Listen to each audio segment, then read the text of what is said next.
আসসালামু আলাইকুম প্রিয় বন্ধুরা, সবাই কেমন আছেন?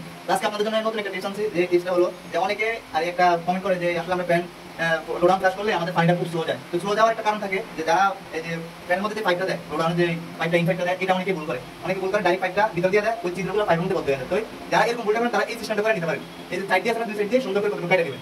দাঁড়ান, এই যে দেখছেন দুই সাইড দিয়ে সুন্দর করে কত সাইডে নেবেন, তাহলে সুন্দর একবারে এই ছিদ্রগুলো একদম মেকআপ হয়ে যাবে। তো সুন্দর করে ছিদ্রগুলোতে পানি যাবে, তাহলে পানি স্লো যাবে না। একবার যতগুলো পানি আসবে ততগুলো পানি কি ভিতর করবে। তো এই টিপসটা সবাই অনেকে ফলো করতে পারে না, এটা কিন্তু করে দেখবেন একবারে হবে ইনশাআল্লাহ। আর এটা জয়েন দেওয়ার আগে অনেকে বলে যে ভিতরে পানি লিক করে, যে সবাই এটা জয়েন দেওয়ার আগে অন্তত সবাই একটু সিমেন্ট হালকা বালু দিয়ে ফুল সিমেন্ট দিয়ে তারপর জয়েন্টটা দিবেন, তাহলে আপনার এই জিনিসটা কি কখনোই কি লিক করবে না। তো আমরা এই যে আমরা দিতেছি, দেখেন সুন্দর করে দিবেন।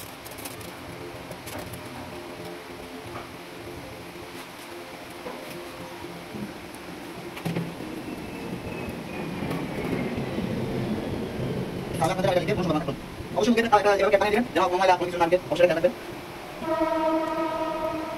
অবশ্যই ওকে, আমাদের কাছে অবশ্যই ভালো থাকবেন, সুস্থ থাকবেন।